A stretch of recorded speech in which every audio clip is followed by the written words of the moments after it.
little babies. Your mom can make do that too. See? Not great.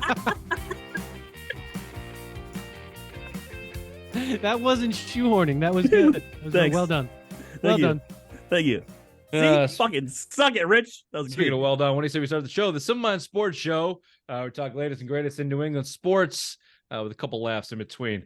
What do we say? We start with some opening takes. Bobby, it's been a minute since you've opened up the show. So, my dear friend, why don't you give us your opening take? Certainly. You called it a swing and a miss for Bill Belichick in your rundown here. Well, it's not even really a swing and a miss with Hopkins. It was more like a bunt and a miss. I mean, with that offer, is it even a real offer? Were they even really trying to? If that's the actual offer with a $4 million base and the rest of it incentives, it just seems like a face-saving attempt to basically say that they made a contract offer with it. If he agreed to it, sure, it's a huge win for them and they look like they win. But they weren't really trying. I don't know why we're surprised. I don't know why we continue to fall for this. We're all a bunch of suckers, and we should stop thinking that the Patriots aren't going to do things that they literally never fucking do. The next time that there's a media story about the Patriots signing a player, I want you to do this. Go find a bag of dicks, reach in there, and the first one that you pull out, shove it right up your ass, because it's not happening. Solid advice. Solid advice. That approach is a very Bruins-like approach, just to throw out a real bullshit offer and then pump up the PR that we're going after this guy. Oh, not our fault. He chose the other guys. A very Bruins approach, very Belichickian approach. We'll certainly get into that a little bit more. I'll shift gears into baseball, seeing as we are on the cups of the MLB trading deadline. And wouldn't you know it, the Red Sox are back in it. I boycotted them a month or so ago, and they are dragging me just when I thought I was out, Raymond. They keep dragging me back in. And Bloom's basement is starting to rise. He's avoiding those Vermont floods. He's still above the flood line with his little fucking pesky little players and Jared Duran and Brian Bayo and fucking Verdugo. And they're doing what they gotta do. Now they've dropped 2 straight to the worst team in the league because this is what this team is: inconsistent and poor and young. However, they are a game and a half, maybe now 2 games after today, out of the wild card spot. And 2.5 after losing today. 2.5. Yeah, they lost to Oakland today already. Did Astros win or something? They were winning. This is coming out Friday, so it doesn't really matter. Regardless, I asked last show, am I going to have to start watching these Red Sox? And I think I'm going to, but here's my opening take. I went to go see, I know the Nesson app is like $30 a month. And I was like, you know what? Maybe they have a little promotion and maybe I'll just bite the bullet in September and pay the $30 a month. Guess what? You fucking cucks, John Henry, you piece of shit. I can't even get the Nesson app in Maryland to watch the Red Sox out of market. It's an in-market app to watch the Red Sox and Bruins for $30 a month. That's the dumbest shit ever. You're like the target audience that they would want to pay that money. Shit. I was like, I'll finally all the old bite people the in Florida. I haven't watched Red Sox in 2 years because I'm out of market and there's no broadcast that has Nesson, YouTube TV, Hulu, whatever. None of it have Nesson to cover it. I've tried every avenue to skate the streaming laws, and I do it for the Celtics. I get around it and get them, but Nesson has been dropped by everybody basically. So I'm like, fuck it. I'll do the app for a couple months to watch the Red Sox. I just tried to do it today. If you're out of market, they don't show you the games. It's an in-market app. The only way you would do it is have somebody else's login that's like it's geolocated. It's geolocated. They we tried that before with stuff. What did we do? We did the hockey one because we were trying to watch the Bruins. Get it because everything. I did it out of market and I could watch out of market, and then you tried to watch in market, Ray. And they said no, it's blacked out because they have an in-market TV network, which makes sense. Doesn't make sense the other way. No, this is the target audience they want to get is out of market people. Oh, shit. If you already have Nesson and you're in market, why would you pay an additional $30 to watch it on your app? No, they want people that stream because now it's all kids that are streaming and stuff. Right. So they want to try to get people to stream. You can only get Nesson if you have a traditional cable service. It's not on any streaming service. So even in market, if you had YouTube TV or Hulu or something, you can't watch Nesson. It used to be a PlayStation View had it, then it went to YouTube TV, and then it was Fubo, and now no one has it. Yeah. Except... Now, I guess what they did is try to target in on their own audience to try and get people to watch it because cable, people are cutting the cord. But even still, like, how hard is it to make it an out of market and in market app? Just, I wonder if there's some MLB Red Sox fans are nationwide. There'll be a lot of people that tune into that. Yeah, I wonder if MLB has something to do with it, though. Maybe. Anyway, there are some more Red Sox news. Shohei Ohtani is potentially on the trade block. We'll see what happens with the Red Sox. I got a lot of shit on the baseball segment there. A lot of things to read because that's what baseball is. It's boring, old media. So I like how you did a mid-show, too. So Bobby has to stay here. Yep, that's true. He's got to stay here for the end. That was slick. Thank you. Very nice. Raymond, your opening take. My opening take is Patriots fans and how I'm just getting sick and fucking tired of being associated with you cucks, because all I hear now or see on social media is that, oh, we didn't want DeAndre Hopkins anyways. You know what? Great. I'm glad you're going to Tennessee and where wide receivers go to die. You know what, guys? He played 9 games last year, and he would have been the second leading fucking reception leader on our team because no one can catch the fucking ball on our team. 717 yards he had, 3 touchdowns in 9 games played.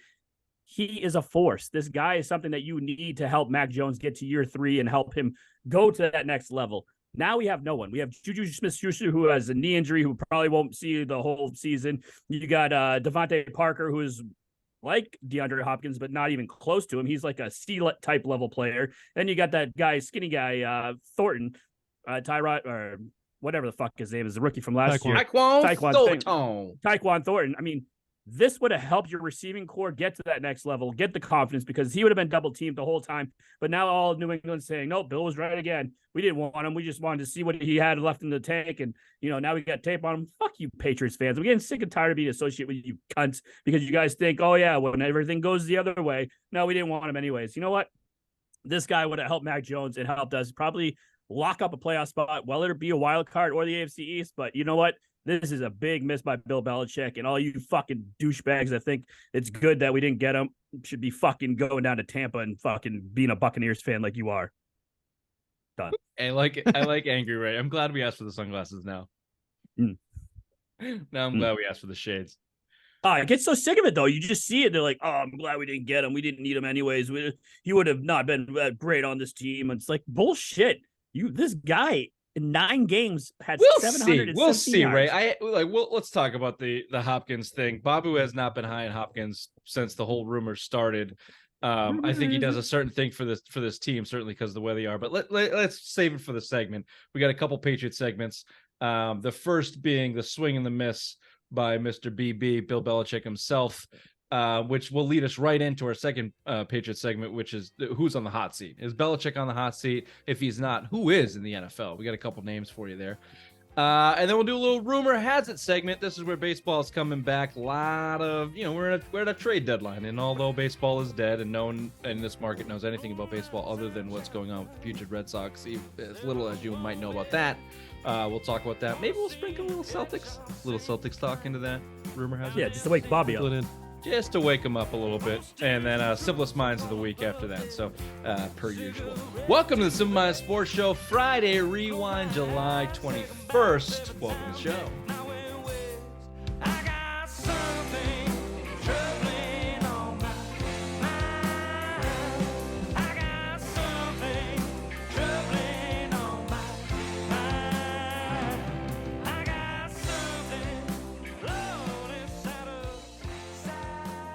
You know what I realized? So you guys are on a monitor adjacent to my computer, and adjacent means next to you, Ray. And what I was doing for a long time was trying to go back to my computer to see the date, but then I realized that it's also on the monitor, which is very big, humble brag, and right in front of me. So you're a fucking idiot. Yeah. It's really just a TV that I just plugged in. Yeah. Yeah, it's a 32-inch TV. No big deal. HDMI. I don't know what it stands for. If you are watching on something similar to my sweet, awesome TV monitor, you're welcome on YouTube. If you're listening on your most enjoyed podcast avenue of... You didn't write it down, you son of a bitch. I didn't write it down. What are what's Platforms. You need to put that on that Podcast 32-inch platform. monitor, okay? You got enough room. Yeah. I need to put that in the top right corner. If you're listening on your favorite podcast platform, iTunes, iHeart, where we are the #1 New England sports show, do us a favor, rate us, subscribe, review, tell your friends, and as always, tell your mothers. Let's start with swing and a miss from BB. Let's start with the DeAndre Hopkins news. As we found out this week, DeAndre Hopkins will be signing with the Tennessee Titans for a 2-year, $26 million deal with incentives up to $32 million. I have 2 questions for you. First, and don't go beyond this question or it'll fuck everything up. Is Hopkins worth, in a vacuum, not to the Patriots, in a vacuum, is DeAndre Hopkins worth that deal?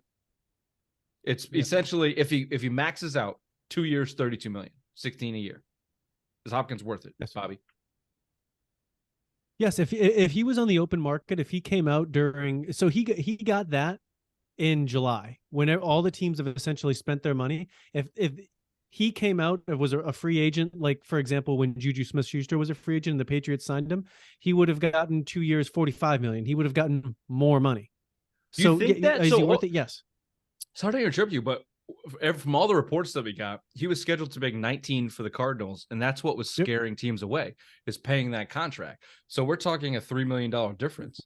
So nobody wanted to pay him 19, but you're saying if you went on the open market, you would have got it? Because they would have had to have also given up something for him. That was trade something and get him. This is just signing him. They were talking, so that is couldn't even get a 7th-round pick on that. There was really only a market between. Really, it was just the Titans betting for his services. The Patriots didn't put in a real offer. So here's the whole report that I heard. The Chiefs put in the offer. Basically, here's what I think happened. The Chiefs probably jumped on it first, and they tried to trade for him. And then once that trade market dried up, you're right. Everyone went, well, they're not. We'll just wait out. And I would be willing to bet someone probably threw a late round pick at the Cardinals for Hopkins, and they went, fuck you, it's DeAndre Hopkins. We'll get something better.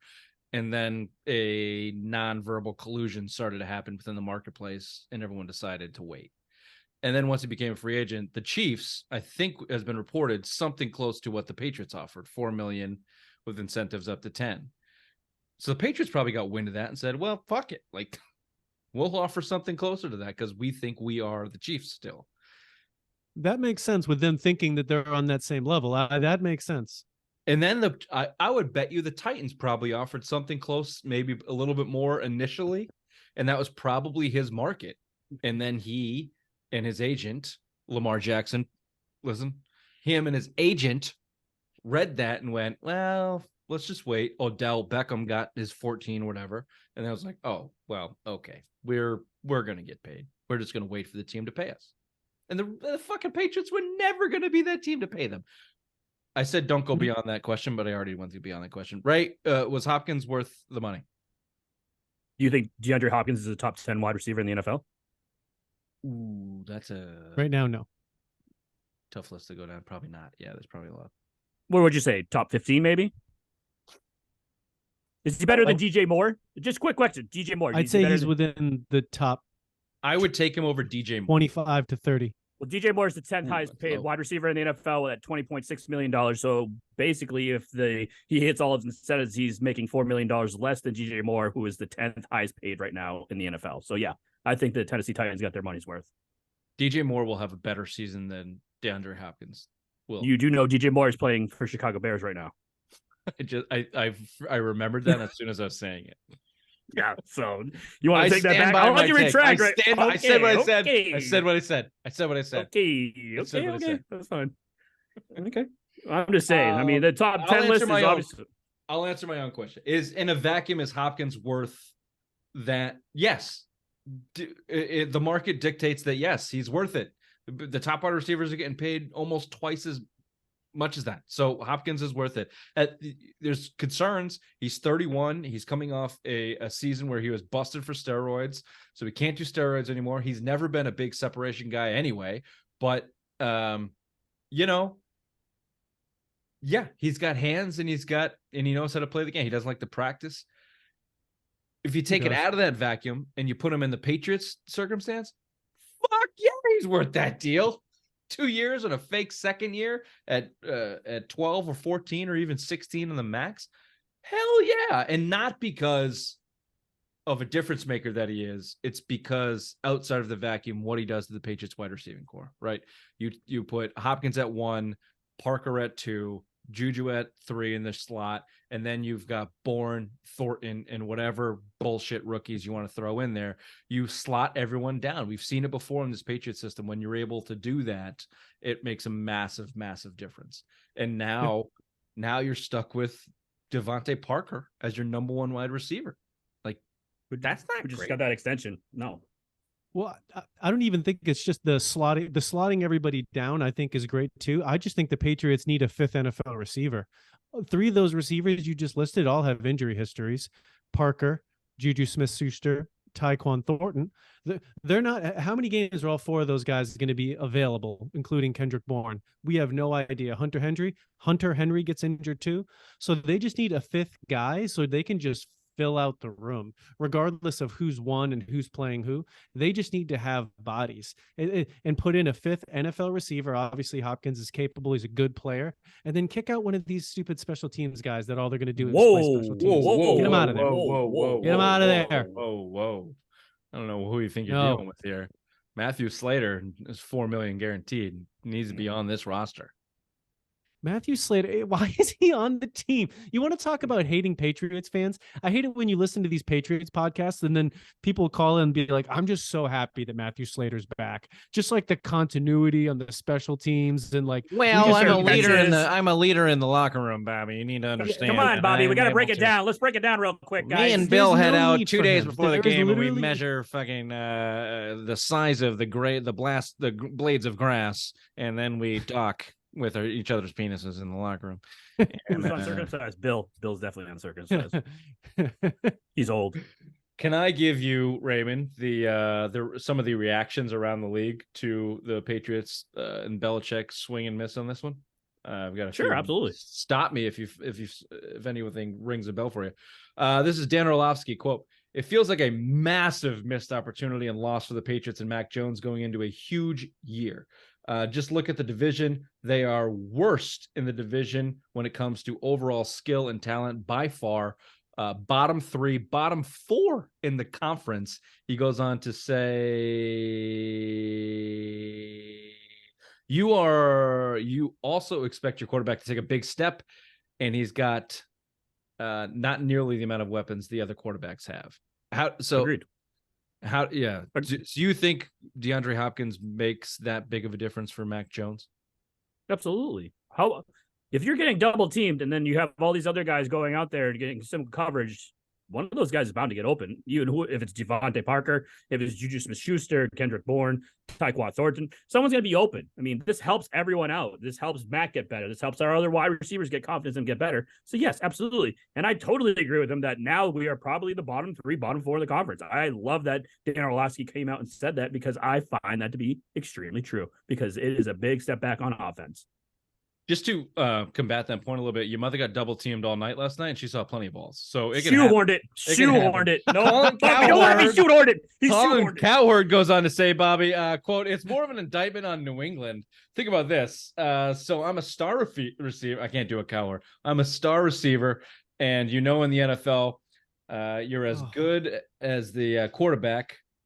Sorry, this is really the formatting on Gmail sucks. I gotta scroll. DeAndre Hopkins did not choose Belichick with 6-7 Super Bowls, did not choose offensive coordinator Bill O'Brien, who won a division with Brock Osweiler. He didn't choose Mac Jones, a first-round pick who's clearly their number 1 quarterback.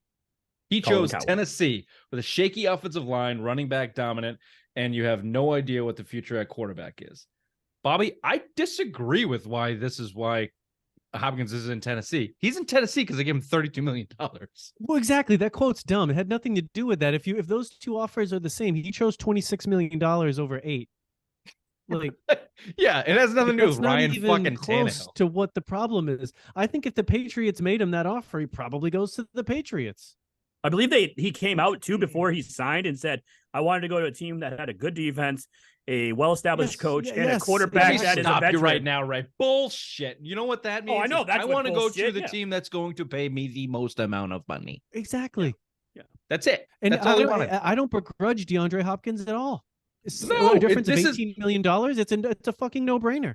The Coward starts that sentence correctly. This is more of an indictment on New England, and then he's wrong from there. It's an indictment on New England because they refuse to pay the money. Now, Bobby, you may this may be, look, it's bad for them regardless because you're in a sports market where you have bobos that raise hates, but you also have sides of the coin from the fan base like us that can see right through your shit. So maybe you never really wanted the player, but if you could get him at a stupid deal, then you'd be okay with it. Now you're just playing armchair GM, right? So it's like maybe they never really wanted him and never were going to pay him the market that they knew he would get, but they just put it out there, made a big media storm, and then when he decided to take another team, they could blame it on a player. If that's the case, sorry, I know you want to say something about. If that's the case, what a stupid fucking way to do business. Just go get the guy you want and pay him the money he's worth. Exactly. It's one of these things where it's like, which one's dumber? It goes to your, like, another thing we're going to talk about who's on the hot seat. What's stupider? Exactly. If Bill Belichick thinks he's on the hot seat, okay, you know what he would do? He'd sign DeAndre Hopkins because it gives him a fucking out. Be like, I signed DeAndre Hopkins. Look at all these things that I've done. Instead, he literally is so fucking comfortable with himself that he makes some bullshit offer, doesn't do anything, and then he literally puts himself in the position where it's like, is it dumber to think that he basically is saying that, like, no matter what we do, it's going to be because of me and I'm so fucking great, or without even acknowledging that he needs to get good players? Well, yeah, that's his MO. I think that's his. Yeah, exactly. And he keeps doing it, and we keep wondering each time. It's like a mind fuck. It's an entire his entire existence. Although, from time to time, he'll surprise us. Like, this has always been Belichick's philosophy. He's not adverse to good players. He's adverse to good players outside of what he thinks they're worth and outside of what he thinks they value. Right. Yeah. So, like, he'll bring in a Randy Moss for a 4th round draft pick, and then he will ship him the fuck out as soon as he gets off the reservation. The only other point, if you actually go back and historically look at when he brings in those high-priced players, I think it's when he really thought that the team could win. It is when, when he brought in the Revis, when he brought in the Moss, when he brought in these other players, that he knew the team could win. In those other middling years, kind of in between the 16, the 17, the like 07s to 09s, when like the team wasn't really as good as it could have been. He wasn't doing that stuff. He was just rebuilding. So Belichick could just be saying, it's not worth, why even do this? I know we can't win big. I know we don't have the team. Why bother? Yeah. I also heard a rumor too that they're still rebuilding after Tom Brady has left. Okay. So we're getting, it ain't a rumor. That's fact. We're getting into a little bit of the next segment, which I want to touch on a lot of that stuff too. But Bobby brought up a good point in kind of the philosophy and throughout the years of what he was doing. And I think a lot of that has to do with ownership and the money that they were spending or willing to spend and not willing to spend. And we can touch on that a little bit on the hot seat segment, but I just want to give you a couple more quotes from the Hopkins fallout. Dan Patrick says, quote, "The thing that I don't understand with the New England Patriots is because you got a good defense. They were a top 10 defense. You've got nothing on offense. You're not even sure if the quarterback is Mac Jones, a right-handed Tua Tagovailoa, question mark, he says. I don't know, but Tua certainly has a lot more toys to play with. If I put Tua in New England and Mac Jones in Miami, you would probably see Mac Jones be a very good quarterback. But he doesn't have anything to work with." Well said, Dan Patrick. And then the last one here, Raymond, Rich Eisen says, "The question is, what happened in New England? Why didn't he go there? Did the New England Patriots not pony up for him? Did he not really consider him? Were the Patriots just something to go ahead and create a market? What happened? Because they could use him too, unless they're just going to go into the season with their usual, which is opportunistic defense, special teams that makes you make the mistake. No, that's not true anymore. Situationally smarter than you, not true anymore. Running backs for days, not true anymore. And a quarterback who, shrug emoji, in year 3, we're assuming Bill O'Brien will make better. Who are you going to be? Circling in the defensive meeting saying this guy can beat you. I'll tell you what, if they had DeAndre Hopkins, you'd be circling him. A lot of words there, but this popped out to me. We know Belichick and Hopkins have a decent relationship, and maybe this goes back to the Bruins approach of they never really wanted him. We've heard this out of Belichick's camp before. Was Belichick doing Hopkins a solid, jacking up his market? Didn't do a really good job at it because he got below market.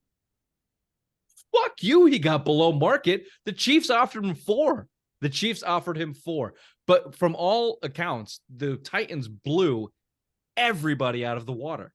Yeah. There's not another team. The only what were the other teams considered? The Panthers for a second. Cleveland for a second as well. For a second. The Titans blew everybody out of the water. Who's the GM in Tennessee that traded fucking AJ Brown to I heard that's also why they did it, is because that's the reason. Is there not a dumbass in Philadelphia, in Tennessee, that Mike Vrabel is butting heads with right now? Is it not possible that he got duped from this fucking market, that he overpaid for this player that never had a market that high? It sounds like a Belichickian thing to do. Do a straightforward solid for a player than his, and only play 3D chess to fuck over his own players every day. Makes perfect sense. Go look up DeAndre Hopkins' agent and see who else he represents and who the Patriots have gotten deals with from that agent over the years, or who could potentially be a deal down the line. I would not put it past Belichick to make that move, and that's me falling into the camp of Ray hating chess versus checkers Patriots fan. But you have to ask yourself why, like, what was all this hubbub about? It's either they didn't really want him, they completely underestimated what the market was going to be, or they did the dude a solid, or they just fucking blew it. Like, and I don't, like, as much as we want to shit on Belichick at this point, I don't think he just blows things like that. I think that they have traditionally a really good read on free agency markets. And if you look at the other offers that Hopkins got, the Titans blew everybody out of the water, and that's been reported. The Titans just kind of went over the top and stole them. So I think that the alternatives of that are high. That he was either doing Hopkins a favor, or they never really wanted him, and it was a PR storm to get everybody excited. And exactly, and it's at literally the worst time in the season when there's no draft, there's no other free agency to get all the other Patriots fans lathered up about. So this was the only thing going on, so it just became even bigger than it would have been. Yeah. So just quickly, the depth chart as it speaks without Hopkins. We mentioned it. Parker, Juju Smith-Schuster, who hasn't seen the field, he's got a knee injury. But he's gonna be ready for training camp, he says. Good for him. Tyquan Thornton, a little skinny guy, and then a bunch of rookies. That's thin, man. That's fucking thin. Here's some possible additions. One of these is really gaining some storm among those Patriots fans you hate, Raymond. The first one, who's been linked to the Patriots for years, just because he feels like a Patriots type of player, but never came to fruition. Jarvis Landry, 30 years old. Multi-time Pro Bowler, has really fallen off over the years. Sounds like the perfect Belichick guy right now. So keep your eye on Jarvis Landry. Yeah, he'll get that $4 million probably. Yeah, a guy that can't really produce, but bring him in. Yeah. Here's the guy that everyone's got their eye on. Kenny Golladay, 29 years old. Off the Giants. He's still getting paid by the Giants, right? He's gonna get he's in then. He's either gonna be traded for nothing or cut. So keep your eye on Kenny Golladay. Do you have an opinion on Kenny Golladay, Bobby? I don't quite understand how his precipitous fall happened so much. He was. Oh, I do. Can I go? Can I go? Ray, can I go? Yeah, absolutely. Yeah, absolutely. Rich, go ahead. Please. Wasn't he there with Joe Judge? Didn't he go into the same season as Joe Judge? Bingo. Okay. Sorry, Bobby. I'm sorry to interrupt. Go ahead. No, I was just gonna say he was good with the Lions when the Lions were bad on offense when Stafford was there before. Oh, who is this coach there? Pretty much, Who was probably this all they coach did was there? throw the Wait. ball up. Matt Patricia. That'd be Matt Patricia. Wow. Okay. Weird. Wow. All right. So never mind. Give me Kenny Golladay.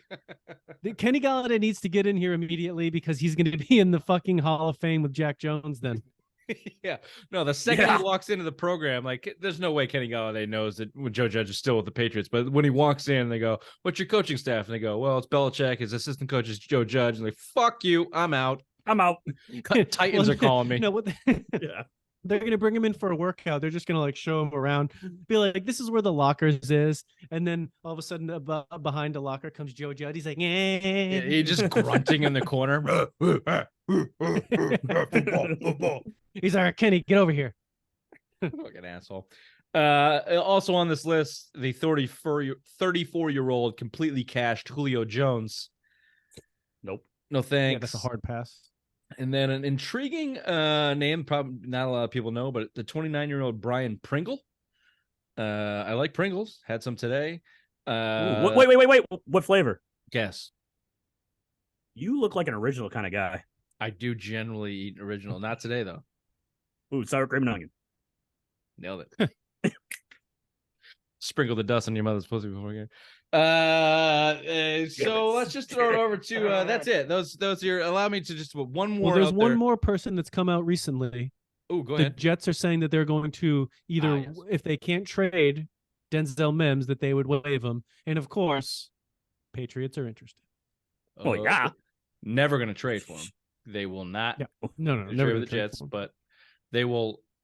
So this is the Belichick way of management. If the Jets release him, they will overpay for Mills out of spite to take him from the Or Jets. disgruntled wide They will receiver. put more energy into making that kid a star for New England, and he'll force the ball probably down be the back of his good. throat. That's your sweet spot right there. If you're a Patriots fan, you need like ex-Jets players or any ex-player from whoever Bill Belichick hates to get released and bring him in as an undervalued guy that maybe didn't quite live up to his expectations. Exactly. He'll be like, all right, Bill Denzel. Belichick will make him a Pro Bowler. So Robert Sala's hats. Tell me about him. Where does he get them? Okay. Like I need to know about his hat size. Where does he order those hats? Does he know How he's much you know about the stadium? Where could we slip a camera in these days? Yeah, exactly. There you go. Can I throw one more scenario at you, which is this rumor was started a long time ago in the offseason, but has not quite gone away. The trade scenario, which you can bring up any trade you want, but the one with Denver and good friend Sean Payton for either Cortland Sutton or Jerry Jeudy is still out there. It's still out there in training camp. It's kind of a prime spot. You get guys that are not happy with whatever their contract or their situation. You got a new situation out there in Denver. Maybe Sean Payton's going to switch things up. Maybe he wants something different. You put any stock in that, Raymond? No. I just don't think Denver would be willing to trade 2 star wide receivers when you have Sean Payton coming into there. Russell Wilson just lost a shit ton of weight. He looks like he's in game shape once again. I think they would give him another year to see if yeah, pretty much. I think Sean Payton is going to see if he can make these guys happy and make something over there in the AFC West. So why was there so much traffic around that rumor? I don't know. In the offseason. I don't know. I think it was all started just pre-draft. They were saying that they wanted it first for Jeudy. Well, Judy's due a contract. Exactly. So they might not be wanting to pay him. This is his like last year before he gave his rookie deal. There has been a lot of mid-season trades nowadays too. So maybe Jerry Jeudy gets his stock up mid-season before the trade deadline, and you can see him getting shipped out somewhere. Yeah, it's just unfortunate that that's never going to happen with Belichick and the Patriots. They're just not going to do that at the wide receiver position. But I think that you could go probably across the league and look at a lot of teams with a lot of young wide receivers who actually know how to draft. There's probably some poachable guys for adequate return, mid-round pick or whatever, across the league. Since who's the cat in Cincinnati that everyone was high on the Patriots going after that. Tate. They're number 2. Yeah, I can't remember his name. I don't know why I can't. He was at Clemson. I can't remember his name. Yep. But that's probably more of a high profile guy than I'm even talking about. But there I guarantee you T. Higgins, boom. Yes. Yep, Higgins, there it is. thank you. God, that makes us feel very dumb as a sports program. But I guarantee you go look across half the league. You've got guys slated at number 3 in a lot of depth charts as young second, third year guys that could probably compete for number 2 or number 1 spot on the Patriots just based on their age and their athleticism and skill. And I doubt that Bill Belichick will do anything about that. So this is where we are. Fun times. Does that put him on the hot seat? fucking great segue. Great segue, Rich. Before we get to that, let's throw over to headlines with the obvious one. You got 1 minute. Thank you, Richard. The Red Sox start the second half of the season with a series win over the Chicago Cubs, then losing to the worst team in baseball, the Oakland Athletics. Nick Pivetta came out of the bullpen and struck out 13 with the only bright spot of that series. The Sox start a series with the New York Mets tonight. The Tennessee Titans signed DeAndre Hopkins to a 2-year, $26 million deal. After the signing, all of Patriots Nation came out and said on social media that we didn't need him anyways. Idiots. The Celtics and Jaylen Brown have still yet to make a max extension signing, but there could be a reason for it. Reports are that Jaylen is waiting to see if the Celtics could go and add another piece, and that piece could be Wendell Carter Jr. from the Orlando Magic. And on this day in 1967, Hall of Fame first baseman Jimmy Fox choked to death on a piece of food in Miami. He was 59. This has been Headlines with the obvious one. I was playing with my nipple. Back to you, Rich. What was a piece of food? Your mother's ass?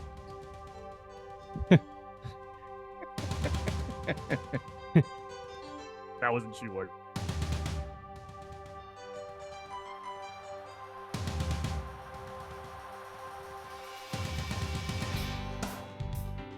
That wasn't shoehorn. That was beautiful.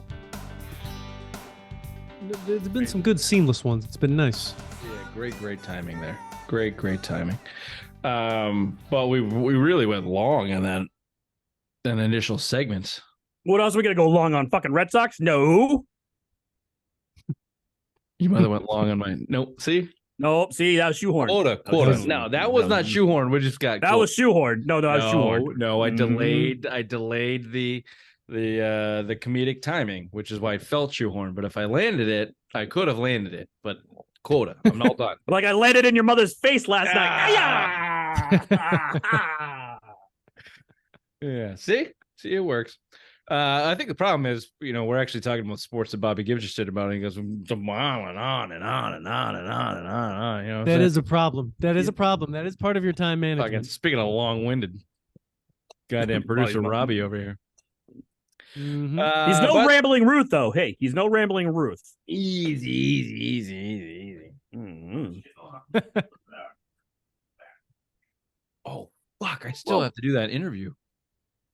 Yeah, it's over. No, it's never coming out. That's in the vault. Yeah. Tell him it's in the vault. Yeah. In the vault. If he reaches out again, I'll be like, no habla inglés. I don't remember conducting that interview. That's too bad. That had the great bleeding segment. It's a good best part. It's a good chance the whole thing's deleted. But the best part was the Brian McKnight at the end. That was we were in sync. Fuck, it was beautiful. Right. All right, I'll see if I can find it. Well, we got another Red Sox. We got another Patriots segment, so we better get going. Or rambling Robbie is going to keep us late. Let's go. Let's do a little look who's on the hot seat. This has really irked me. This has been the last couple weeks.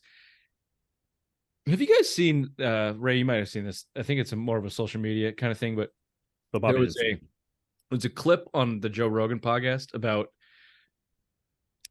like synchronized news programs saying the same exact thing. Yes, across like hundreds and hundreds of local news channels, and it's this conspiracy like that.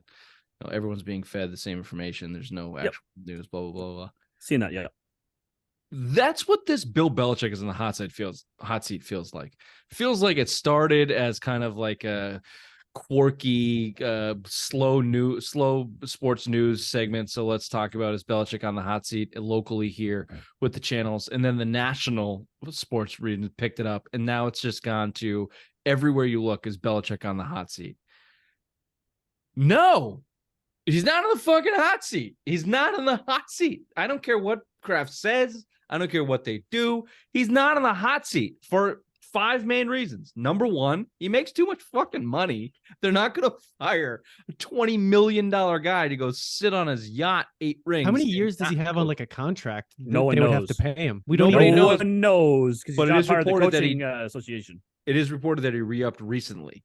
So I think like it was reported that he was on his last deal, like his last year, the year after Brady left, something like. So he's probably re-upped for 3 or 5 years. That's generally the term that they've done. So he's got a few years left. Is interesting. What most people believe. Number 2, probably the most important, Don Shula's record. Kraft is kicking himself in the ass for letting Brady leave and go win the 7th Super Bowl. He is not going to let Bill Belichick break Don Shula's record in any other stadium, in any other uniform than the New England Patriots. Not going to happen. Just not going to happen. Imagine he leaves and then gets a fucking Super Bowl victory too. It's not going to happen. And number 3, why it's not going to happen? They're too good. More, they're not that bad. Okay. They're going to win 8 or 9 wins or 10 over the next 2 to 3 years. Or 12, according to you. It could have happened. Super Bowl winner per last show prediction. It's not. He needs 19 wins to get the title, the record. It's not out of the question over the next 2 years to get a 9-win season, a 10-win season, and sneak off a playoff win with the 7th wild card that's in there. That's not out of the question. So he could do it in 2 years, more likely 3. But if it comes to that 3rd year, I think he's more head coach in title than anything else. He's just a figurehead. He's just there to get it. Yeah.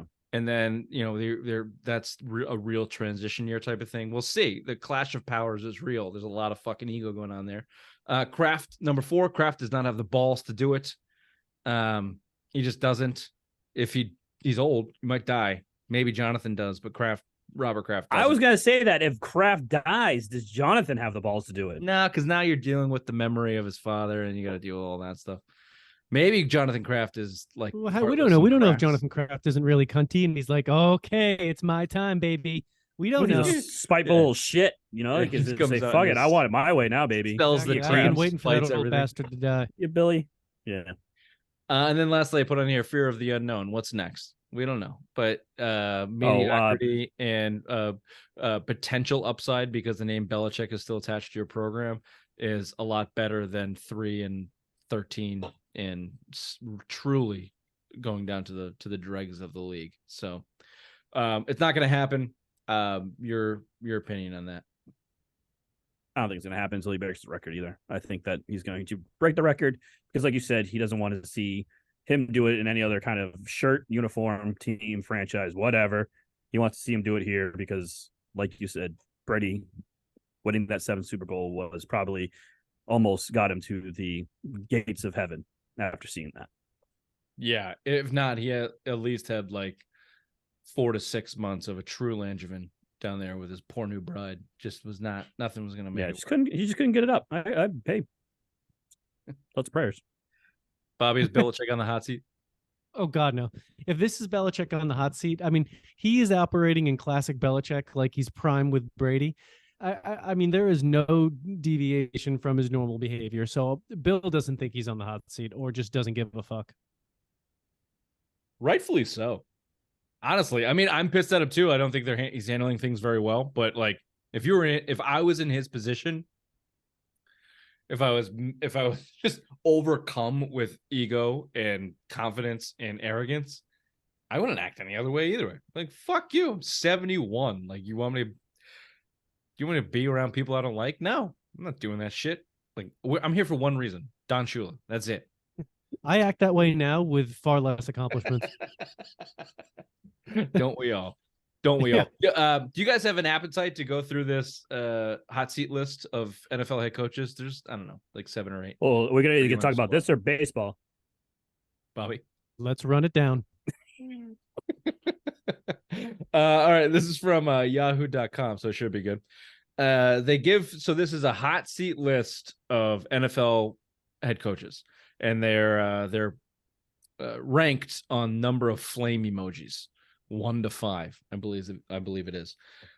The first one they start with is Brandon Staley of the Los Angeles Chargers. I'm not going to read the bio that they give. Let's just have our own. They give a 3 flame hot seat emoji for Brandon Staley of the Los Angeles. That's actually seat warmth is what they're calling it. Seat 3 warmth. seat. Yeah. Thank you, Raymond. Yeah. Raymond, you agree or disagree with that's 3 out of 5. So that's pretty hot. 3 out of 5 is pretty hot. You had Justin Herbert, who was going to be the league MVP at preseason last year, and he flailed miserably. Is this the guy that always doesn't want to punt it? He wants to go for it on 4th and whatever. Yep. Yeah, fuck this guy. I feel like this should be a 5 out of 5 because if you can't, he's just dumb. You have Justin Herbert. You had a great offensive line, great weapons for Justin Herbert to roll with, and you just can't win. AFC West is hard with the Chiefs there, but yeah, you should be doing better than what he does. So yeah, I think it should be a little higher than 3. Yeah, this guy's a grifter. I don't think this will be his only NFL head coaching job. He just happened to stick with the Chargers, who are notoriously cheap, so they won't fire him. They when they should have, which was last year. So yeah, no, his seat should be hot, and he should get fired. Yeah, it's a good point on the money. Yeah, 3 is a little low. 3's a little low compared to some of these other guys. The next guy's got 4 seat worth fire emojis. That's Kevin Stefanski with the Cleveland Browns. Deshaun Watson, Kevin Stefanski. Kevin Stefanski was like at one point a real darling in the NFL with that good year they had with Baker Mayfield, right? And then they completely fell apart like the Cleveland Browns do. I think any head coach in existence with the Cleveland Browns is constantly at a 4 emoji hot seat flame, seat warmth. But any opinions on Stefanski there? Go ahead, Bob. I don't think he should be on that hot of a seat. I mean, one, it's the Browns, and he had some success. They have players. I mean, they got rid of their other starting quarterback, and they made his new starting quarterback a rapist. So it's difficult to have a good year. Diddler, no penetration. Diddler. Sorry, molester. So give him a break. I think it should be less. I think he should have another full season. Also, it's not him that went out and got Deshaun Watson. It was the GM and ownership that went out and got him. So that shouldn't be on him if Deshaun Watson falls flat on his face and has to go back for some rub and tugs in the locker room. So I don't think he should be on the hot seat. I'd go 3 for him, for Kevin Stefanski. I kind of agree with you both. Yeah, I don't think it should be that high. Less. The Watson one little flame. Missed a year and a half of time. Like he should, outside of the diddler shit, like he's going to need time to get back to the NFL. And no, absolutely, Stefanski is a good offensive coach. They've got Stefanski got zapped last year, but who didn't? Whatever. Yeah, whatever.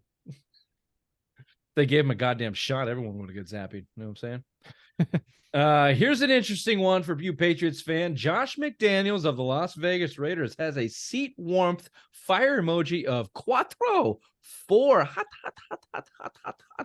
Let me just read this one because it's interesting. McDaniels needs this year to work. This is what is this? His second year? Second year. That's a lot of fire emojis for a second-year head coach. Goes on to say he and general manager Dave Ziegler, also from the Patriots, swapped quarterbacks Derek Carr for Jimmy Garoppolo, traded away tight end Darren Waller, and might not have running back Josh Jacobs, who reportedly will hold out rather than signing the franchise tag. Receiver Devontae Adams Someone is needs still to tell here. him to call Le'Veon Bell. Yeah, not a good move, Jacobs. And the team added McDaniels likely needs a playoff push, blah, blah, blah. This seems high for McDaniels, too. I get that it was been a disappointment, but it's his second year, man. It's his second year. And the Raiders franchise have held on to Derek Carr for a decade, knowing that he's kind of a shitty quarterback. And then you give him to your new head coach and expect the world. I don't know. Generally, you got at least 3 years with a new GM and a head coach, no? Also, before he came there, the Raiders were a playoff team on an interim coach's basis. Then you get Josh McDaniels, who is a offensive guru, and you get Devontae Adams, who is a generational talent to make any team better, and you fail to make the playoffs and take a huge step back. So yeah, I think he should be a 5 out of 5 on the seat warmth because Josh McDaniels has crippled another franchise, I feel, after what he did with the Broncos. He's doing it to the Raiders, and they look like shit. I don't disagree with what Ray said, but I think in reality, again, Mark Davis is the poorest owner, and I don't think he's going to fire him after 2 years because he's going to have to pay his contract out. So you can put as many fire emojis as you want, but I don't think it's going to happen. I don't know what his contract is. It might be short. Yeah, he won't get fired for that reason. You're right, Bobby. But even still, to your points, Ray, I get that, I guess, but his track record is working against him here. He is approximately $10 million per year, making him one of the top 10 highest paid coaches in the NFL. How many seasons? They won't say the year. 4 years. McDaniel signed a 4-year deal. So he's safe. 0. No hot seat. He's in. I retract everything I said. 0 out of He's 5. He's not going anywhere. Nope.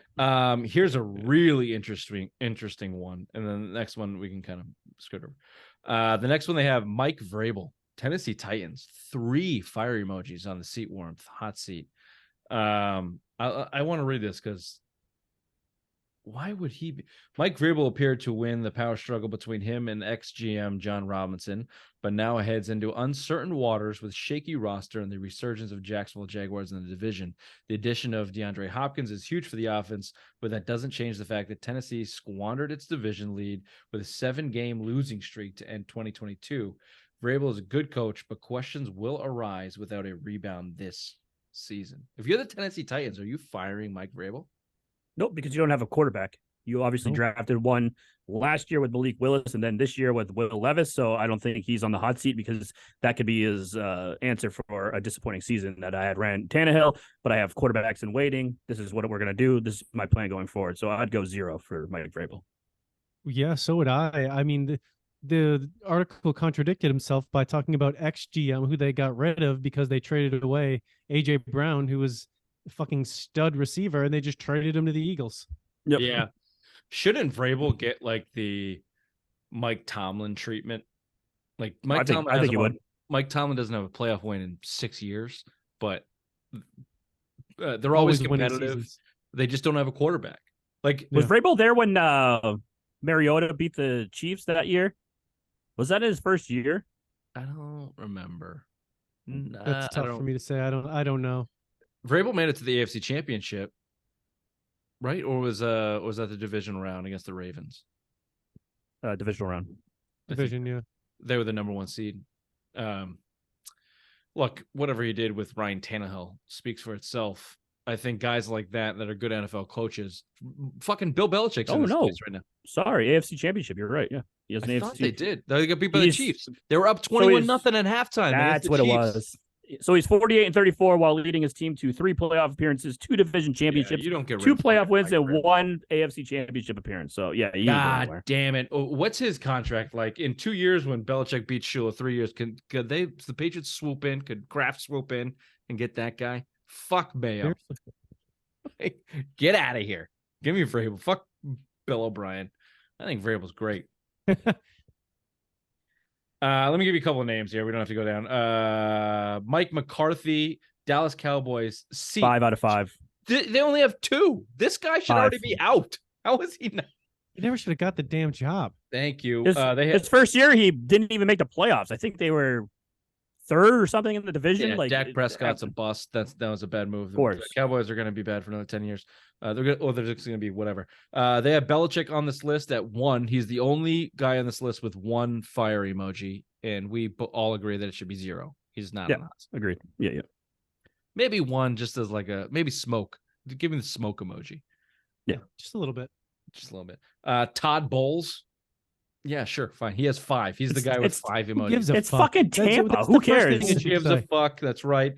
And the Washington Commanders, Ron Rivera has 2 because you can't have a head coach.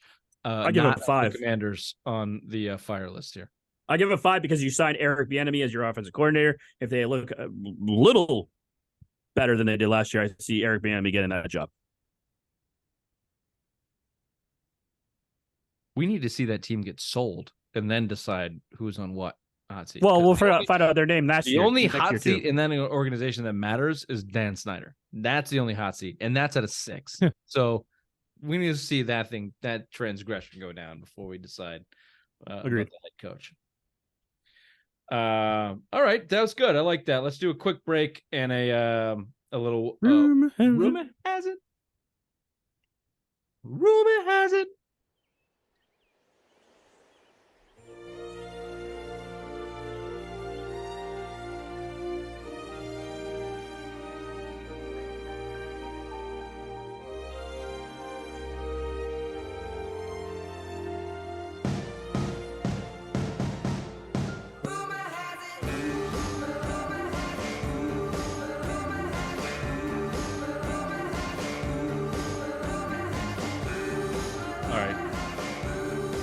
This is a baseball segment, so I know it's not the most.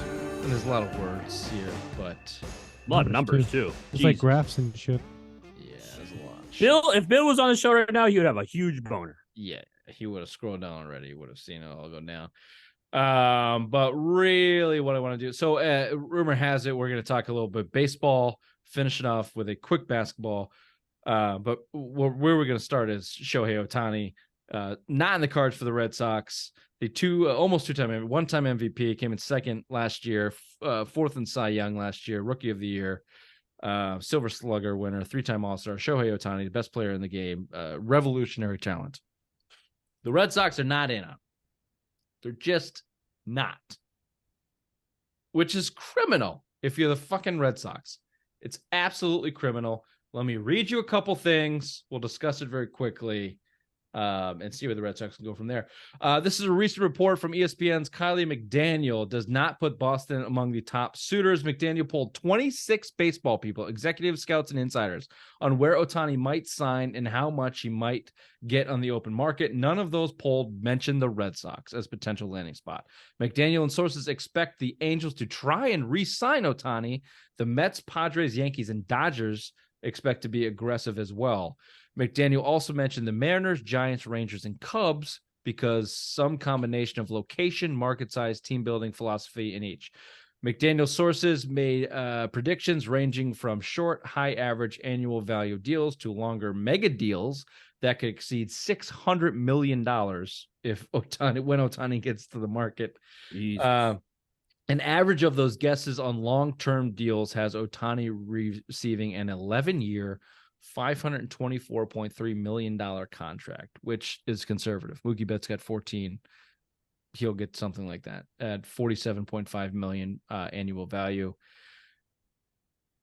I got a David Ortiz quote here, but whatever. The Red Sox are just not going to do that. I'll just go to you, Red. Do you have any opinion on the Shohei Ohtani? I would love to get him. He's getting to the trade deadline. He is a fun guy to watch. He pitches, he hits, he can hit dingers, he can pitch. He could be your second or third guy in the line, in the bullpen, or in your starting rotation. But yeah, I think the Red Sox wouldn't, if you're, as a Red Sox fan, if we got Shohei Ohtani right now, wouldn't that change the whole narrative of how this Red Sox team won't spend or go out and get star people anymore? Well, yes, but this is the thing. The deal itself would issue in a new movement from Red Sox management, which is why it's not going to happen. We can get into the details. It probably don't have to. Everyone probably knows why it's not going to happen in the Chaim Bloom era. But just the deal itself would signify that they're going to change how they build their team, and they would have to. That's the whole deal. So here's I forget who put this out there in terms of a trade scenario, but the Red Sox get Shohei Ohtani for Marcelo Mayer, Brian Bayo, Rafaela, who's an outfielder, their best outfielder prospect, and Tristan Casas. So you've got their 4 top prospects essentially for Shohei Ohtani, which probably is not even going to get it done. But if that's the case, you completely eliminate the Chaim Bloom strategy, and you go right back to Dave Dombrowski's strategy. So first of all, it's not going to happen because the Bloom strategy is showing signs of life. So they're not going to do it. But if they did do it, then they would completely have to reverse their whole strategy and go out and get 2 top-end starters. You'd have to get another big bat, probably 2 big bats. And now you just become the New York Yankees of the late 90s. And that's what you would have to do to make the Ohtani deal work and make sense for the Red Sox right now. If you were going to blow up that strategy, it'd be for that player. It would be. Absolutely. It would be. But if you ask me, should they do it? No, I don't. The Red Sox are just criminally, they're not in the position to do that for that player. They should be. Traditionally, they should always be. Traditionally, and Chaim Bloom has a quote. We can get to that. I'll read it for you right now if I can find it. This is from Chad Jennings of The Athletic at the end of a lot of words I have here. But here's another thing Bloom said in his second spring training versus as chief baseball officer. He said, quote, "When you have a minor league pipeline flowing well and you're in a market like ours, Boston, and you have an organization like ours, the Red Sox, that has the resources to participate fully in the market, whether it be trade or free agency, it's a lot more compelling to add impact that way. And it's adding to a really strong and sturdy foundation. We should be able to do it all. Heimblum admits that they should be able to. They should constantly be in the situation to add a Shohei Ohtani because they can pay for it, and they should have the assets to go out there and trade for it. They can't afford it because of that $1.6 billion deal that the Red Sox Fenway Group went out and spent around Fenway Park about getting more businesses and houses and communities and blah, blah, blah that they're spending. And that's probably why they can't go out there and get Shohei exactly Ohtani. Why they're not going to get Ohtani. Go ahead. Because the $30 a month Nessun app is only a network. So the fucks in Japan can't get in and watch the games. If they could, Ohtani'd be here tomorrow. It'd pay for itself. Sorry. Ohtani would pay for himself if they put that shit internationally. Yeah. It's a great goddamn point. Yeah, I put a lot of words in here, and I'm not going to read them all, but Chad Jennings goes on. Go read it for yourself in The Athletic. Chad Jennings, why the Red Sox are out on Ohtani, but he basically highlights the Bloom basement strategy, which essentially starts with the Mookie Betts trade and his delusional conclusion that the Red Sox did not have enough talent or young talent coming up to surround Mookie Betts for the future, so they had to trade him. Bullshit. Number one, the Red Sox failed to give Mookie Betts what he needed for 4 straight years.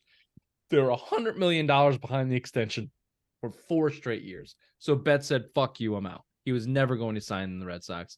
I don't know why Bloom continues to push this shit that they didn't have. That trade's not his fault. He got shit returned, but it's not his fault. But even now, Verdugo's an everyday player. Connor Wong is showing some signs of life, so it's salvageable. Fine.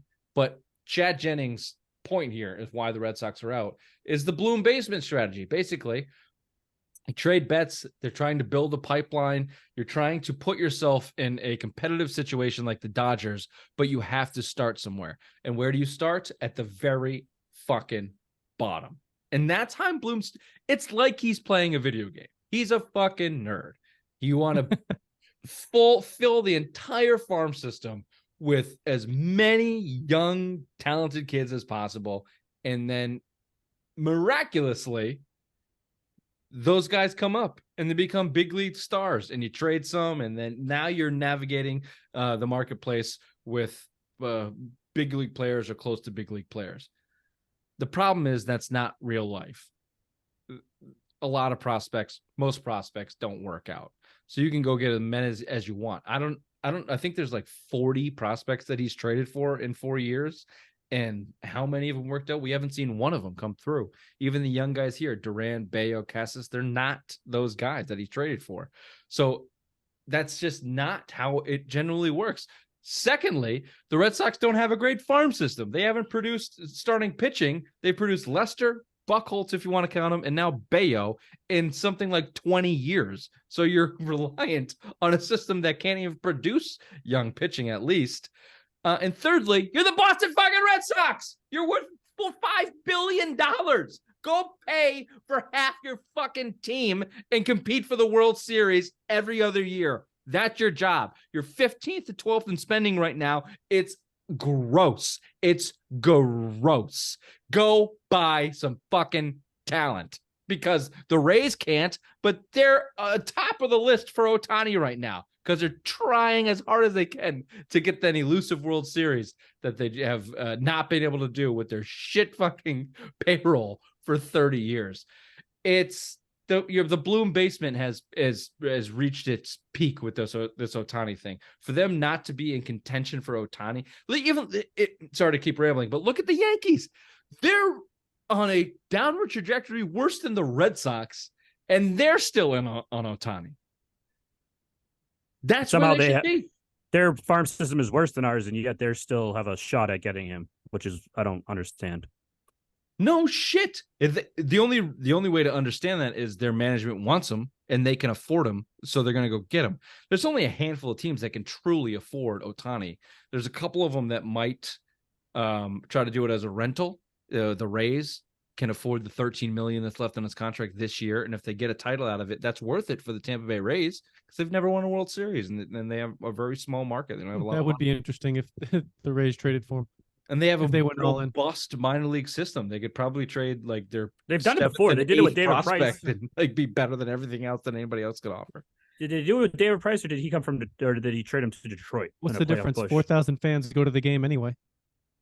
Right. No, David Price came through Tampa Bay and they traded him. He was a prospect. The Orioles are another one that would never pay him, but maybe they think they have a shot. The Mariners are a team that could probably pay him for a couple years and eventually trade him. You're really looking at the Dodgers, Yankees, Red Sox, and Cubs. Those are basically the only teams that could afford $600 million. So he's going to the Dodgers. That's it. That's it. Let's face it. Agreed. Even a team like the Giants. Maybe they just generally don't have that big of a singular player on their payroll. I guess Bumgarner and Posey got paid pretty well for a long time. Barry Bonds. Yeah, Barry Bonds. Yeah. Maybe the Giants. He does want to stay on the West Coast. Closer to home. Bottom line, Sox are out. As we keep this rumor has it going for the Red Sox real quickly. As the trade deadline comes up, I'm going to give you some names of potential valuable names that they should trade quickly. And these guys, they should move. They could get something for him. Kiki Hernandez sucks this year. Get him off the roster. He doesn't belong on this team. If they want to move forward with youth, just get Kiki out. Get whatever you can for him. But James Paxton, Adam Duvall, those are guys that can help a big league team getting into the postseason and pushing for a championship. They should move them. They don't have a long-term future here. Here's two guys you could get something serious in return for.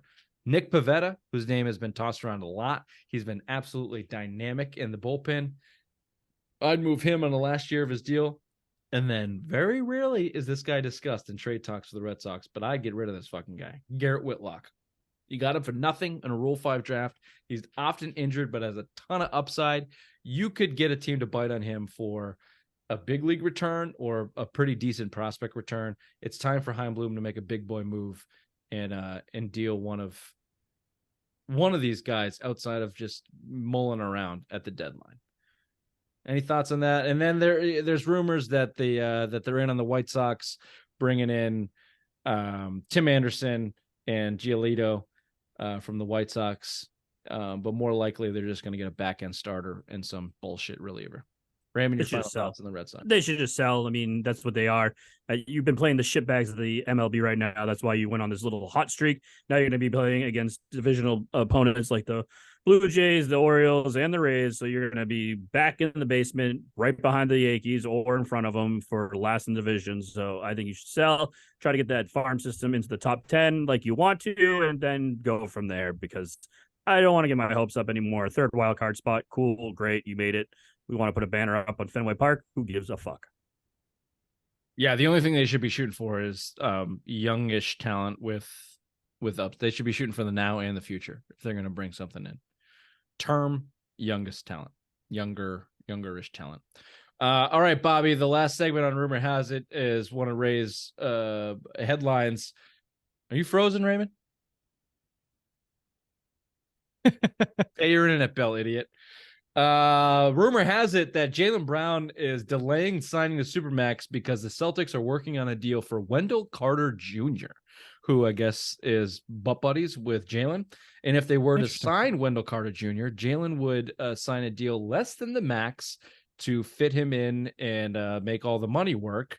Just to give you a little stats on Wendell Carter Jr., been in the league for 6-ish years. Last year with the Magic, averaged 15 points, 9 rebounds. In the past, his best year was with Magic, averaging 15 points and 10.5 rebounds a year ago. Pretty close to a double-double guy his whole career. Was highly touted out of college, if I remember correctly. Seems like a no fucking brainer to make the deal for Wendell Carter Jr., who's making like $14 million or something a year. Send out Brogdon or whatever to get him. Yeah, I mean, seems like a no-brainer here. You seem to bring on a guy. He seems like some front court depth. He can shoot a three, and makes Jaylen Brown happy, and apparently he's willing to take less money for his boy Wendell, yeah, do it. Sounds great. Yeah, also feels like a real heavy rumor has it rumor. Like, is that why Jaylen Brown hasn't signed the Supermax, or are there a couple of things going on behind the scenes? Yeah, exactly. Was this sourced appropriately? Where did he get this from? This came from James Stewart of the 98.5, the Sports Hub phone, which has been pretty accurate over the years. So it is why it's in the email there. Interesting. I like the player, and if it makes Jaylen happy and you sign him, then yeah, you're a better team overall for it, for sure. We lost Raymond, so let's do a quick break, and we'll come back with simplest minds of the week. Are you stupid or something? I'm as stupid as stupid does. Gotta pay that internet bill, Ray. Yeah, immediately got kicked out. That's too bad, because I was looking forward to hearing Capspace MD explain It's his favorite thing to do. how the fucking Celtics are going to fit that in. Yeah, exactly. It's where he gets to pretend to be Jewish. Yeah. His fake heritage really kicks in when we talk about cap space. Yeah, He'd be the worst accountant. He's never right in any of that. Every time he says something to text you, I just go look one Google, and he's wrong. Like, you don't even have to click in Google. You know how it just gives you like the kind of the blurb at the top? Yeah. That's all it takes. I know. It's something when I see a text message come through, I can feel your anxiety at the end of it. It's just like I could feel it coming before you've even seen it. Yeah. As soon as it says as soon as Ray's on the headline, I'm like, God damn, I gotta reflect. I gotta take a breath.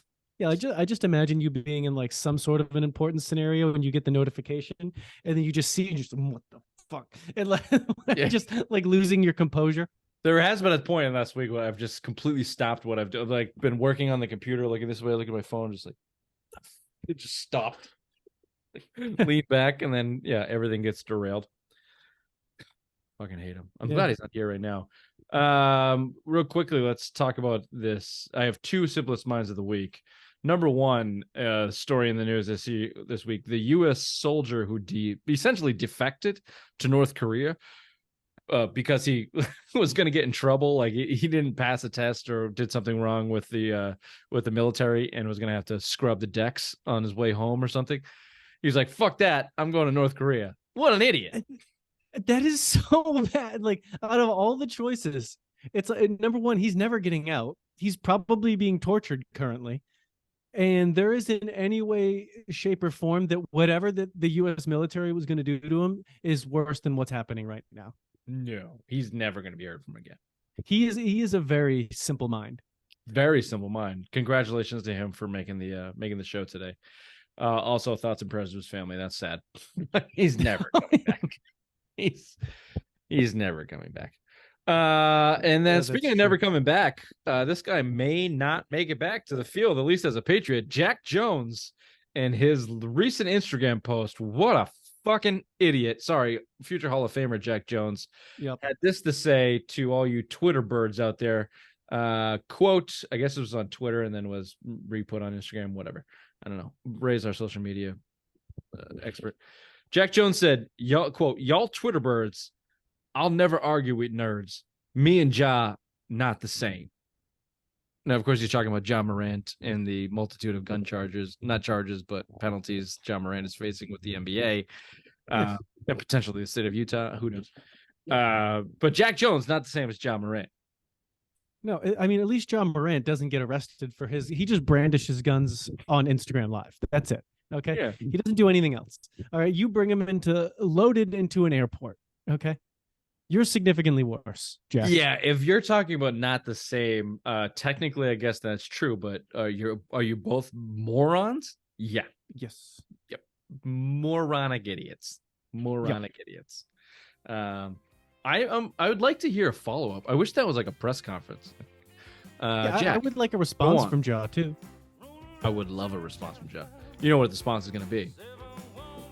What? Clack, motherfucker. Yeah. That would be great. Well, I have time. This has been the Simple Mind Sports Show, Friday Rewind, July 21st. Ray, be safe. Kelly, pay the internet bill. And See you next time. Bye bye.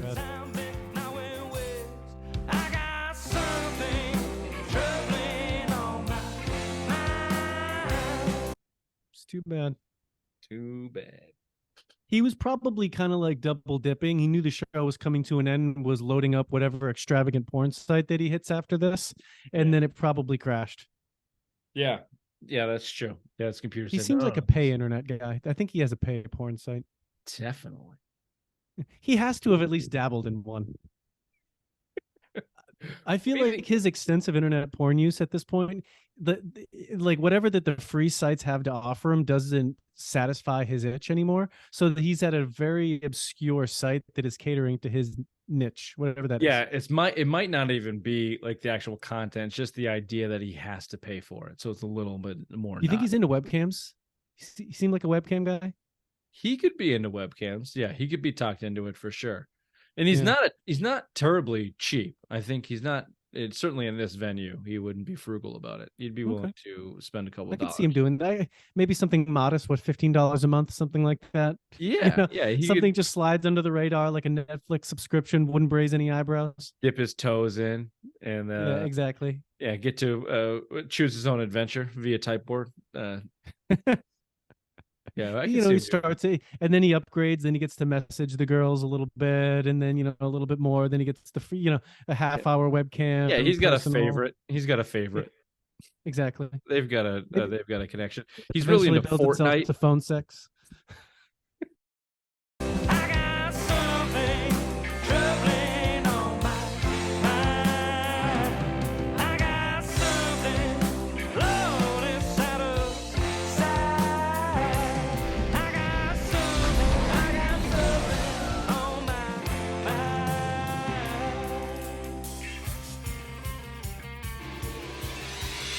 Marty! You've got to come back with me! Where? Back to the future! Please hold. Yeah, we're trying to plug that cordy cord in there, Richard. Oh, there it is. You guys just weren't talking. Oh, yeah, sorry. Apologies. Simple minds. Gotcha. Simple minds. That was the plan all along. Gotcha. Yeah. All right. How we doing? Oh, it's going to be another boring night. Ray, where are your shades?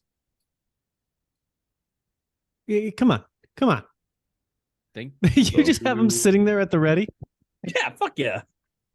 Why not? We should wait mid-show until we should have waited mid-show until there was a lull. Then we could have used it to pick us up. But it's not like you could get any inspiration from those walls behind Bobby.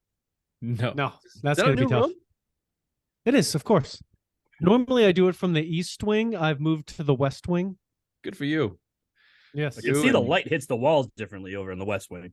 Well, yeah, it's the sun rises in the east, sets in the west, so now it's setting over here. Oh, so Charlie Sheen's dad is sitting somewhere over there in the west wing. Well, I see what you did there. As soon as this show's over, it's going to pop off over here. See what I did? I said winning. C- on that joke. Good show. It was a good show, but C- with a joke. Oh, fuck you, Ray. You know what? You've been so goddamn spiteful lately. Just fucking shitting on me and all my jokes and trying to really shoehorn mother jokes on my mother when it just doesn't work. Your mom's a whore. Get fucking used to it. They all comes to your fucking way. And you've been real salty lately. And I don't like it. Apologies. There's nothing anybody dislikes more than when you shoehorn a mother joke. Yeah. Let it happen on its own. I think some of it played very well in the past few weeks. No, it hasn't. Your mother jokes towards my mother have been really poor. Really poor. I disagree. No. Bobby chuckled a few times. I think that was good. See? That was the chuckle. You just remembered about a mother joke and not shoehorning. Bill, excellent job today. Excellent. That made me laugh out loud. Yeah, that was a good Bill's always good for a good one. But, Bobby's an easy audience. He's a half a hard R. It's not that hard to get that guy to start half chuckling. Just half his body. That's my audience. I take it. I like it. You know what made me chuckle today? Just a minute ago. I was taking a brief moment just to rest and recuperate for about 30 seconds. And I was patting my dog. And he looked up to me, and then he went, and he farted, and then he really surprised himself, and looked back at his own asshole and was like, "What the fuck was Was that?" that me? Master, was that me? Apologize. He's like, "Was that you?" I was like, "No, bitch, that was you. Don't look at me." Hmm. And Your that made dog me blamed chuckle. you for the fart. Yeah, he looked right at me. He goes, "You son of a bitch." I was like, "What? That was you." That was you, man. That ungrateful dog. Yeah, it wasn't even a good fart. It was like a sputtering one, you know? Like a Yeah. your mom can make her pussy do that too.